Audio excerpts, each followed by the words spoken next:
Yeah, I'm Rachel, and a few years ago, I was at your festival, which birthed the idea of Anahatas now, which I'm so grateful for.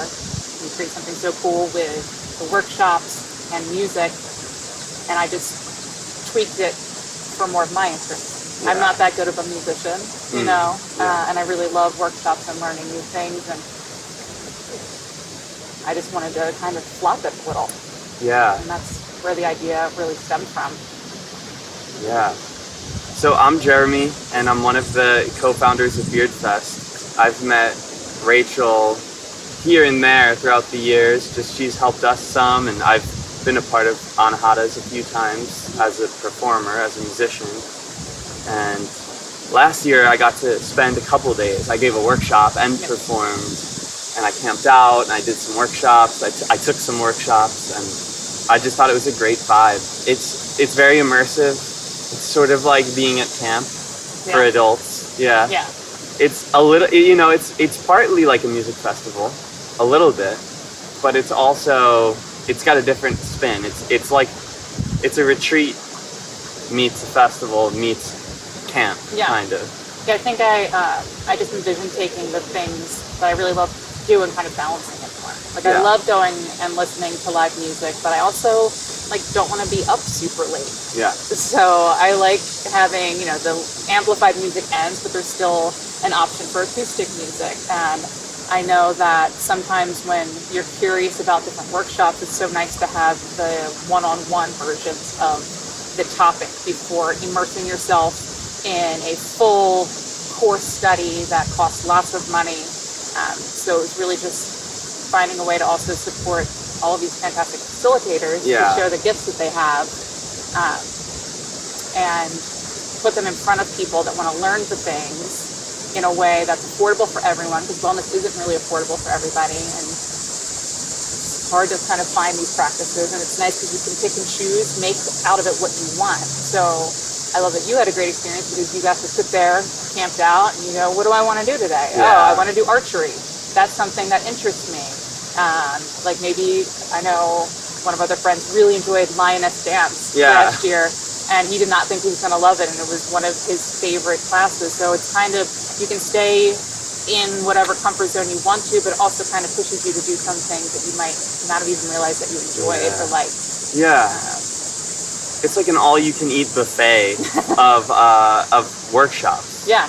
And, you know, and it's like you were saying, if you might discover something here that you didn't realize you would be interested in, and you can just dip your toe into it and try it in a nice environment with good people. Yep. And then, you know, later you might find that you want more of that, and then you can delve deeper into it. And the good thing is you'll already know someone who teaches that, because you'll have met them here. So just like Beardfest, it's a place where the community comes together and exchanges and really like becomes a community. Like the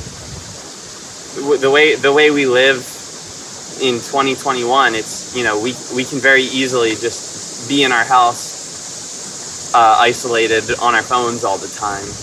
And, you know, there can be all these like-minded people living in close proximity, and you could never know. You could never know. So, you know, I wanted there to be, I suppose one of the reasons I got involved, besides the fact that I had a great time and I thought maybe I had something to offer, is I wanted there to be sort of more stops on the train for the Beardfest community, just more dates on the calendar for them to come and participate in being a community. So it's not just something that happens once a year.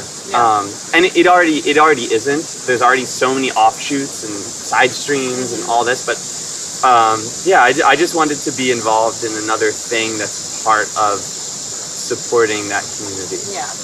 What I do think is cool is, you know, the Beard fam is present. Yes. And has been. Yeah. You know, the entire time, like since the first one, there's been, you know, the Beard fam's been there. Yes. But what I think is cool too, and especially like this year's Beardfest was so great, and there was even that like shock of like, oh my god, I forgot what it felt like to be around so many people. And I know that maybe some people might not have come out because they thought, like, I haven't been around that many people yet. And because we have a cap, it might make them more comfortable here. Right. To still be a part of that community. But it's topped out at about 350. And that's it. And it's also scientific for that reason, because we are programmed to know that many faces and like have that many people in our community, which is like tribal and village mentality. So that was something like I always wanted to kind of keep, was not go above or beyond that amount, because you start to really spend time with these people. You're going to classes that you both are interested in. You don't even know, and then you go through this hour and a half, maybe even 2 hour class, and then like you leave and then you see them somewhere else, and you're like, oh, and it's funny to just see how people really overlap so many times, even with there being so many options of things to do. And I think it'll be cool seeing a smaller number of people and how much more they're going to intertwine in that as well. So this overlaps with Beardfest insofar as it's workshops, there's music, there's camping. Here we have a lot of cabins as well, so you can stay in a bed. And we have this river, so there's that water. The water always makes everything better. And kayaking and canoeing. You can kayak and canoe in here. But it differs from Beardfest in that it's intentionally smaller. So more intimate, more workshop focused. And it's make your own experience. You know. So you can choose to stay up later and listen to great music, or you can choose to go to bed and wake up early and do a meditation with the sunrise. And all of it is welcome, and it's all, everyone's super considerate of each other, and it's just, you just make your own experience through the whole thing. And what are, and then it's like a retreat. In another way, it's like a retreat. Maybe you can talk about how it is like a retreat and how it isn't like a retreat. So it is more retreat focused. So a lot of times when people will go to either like a yoga retreat, or they go to there's different locations all over the country where you can pay to go somewhere for a week. And it's normally a lot of money, and you have to pay for the class, you have to pay for your bed, you have to pay for your meal plan, and you kind of just cover like one umbrella topic. And here, I know that sometimes that's not that's just not accessible to a lot of people. And also, if you don't really know if you want to do it, or you can throw all that money towards something. So here, it's a way to just have that retreat experience, but be able to pick and choose what you want, and also be accessible to you. Accessible in what way? In the way that it's not thousands of dollars. In the way that it's not thousands of dollars to go to other locations where you do this retreat. It's not, you're not going to Bali to do something and to just focus on yoga, which is a great experience to have, but it's not something that everyone can do. Also, it's not something that a lot of people feel comfortable doing. They might feel intimidated by going. And that's something, that we also need to work on, is making sure that the place feels welcome to everybody. And that all bodies are accepted, and everyone is welcome, and not have to feel intimidated by anyone. You show up and you're equal to each person. So in that way, it's So what are some workshops that you're really excited about? What are some of your top favorite workshops? I need to do the archery, because everyone loves the archery, and I haven't gotten to do it yet.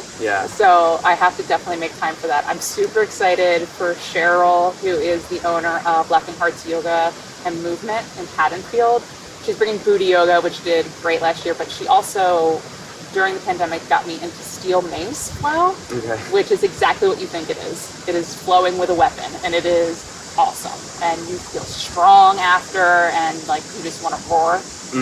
Which is also bringing Scottish Highland games here, so we're gonna have like tug of war, then there's gonna be like arm wrestling, log throwing, so that I'm excited for. And there is also a crown for whoever wins, and ultimate bragging rights. Amazing. So that'll be a really good one. I'm excited for Lauren Schwinn of Subnormal Child. They do natural tie-dye with plants, teach you how to do that, which is really great. Amy Pinder from Inclusion Fest, who's going to be teaching about making the world more accessible. I think that's going to be a great class. The tarot classes, Colleen is phenomenal, and she's doing a class on the Devil Tower and death cards, which is so important because they're always misrepresented, misinterpreted. Everyone thinks they're horrible cards, but they're not once you really understand them. And like I could go on forever about this. There's a lot of really good classes. Kate's coming back to do her like 4 Agreements art class. That's going to be awesome. We have someone, Carlina, who's coming, and she's going to be doing yin yoga. She's a friend of mine, actually. She's great, and she's also going to be doing a Reiki share. I'm excited for that because the first one I did Reiki, like I taught that the last day, but I just haven't been able to do that. So it was nice to have somebody come in and like kind of bring that back a little bit. And Kim Cotterell is going to be running the meditation garden.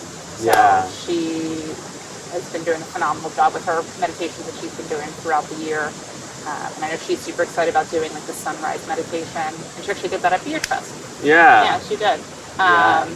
So there's a lot of really good ones that I could sit here and really talk about all of them. Yeah.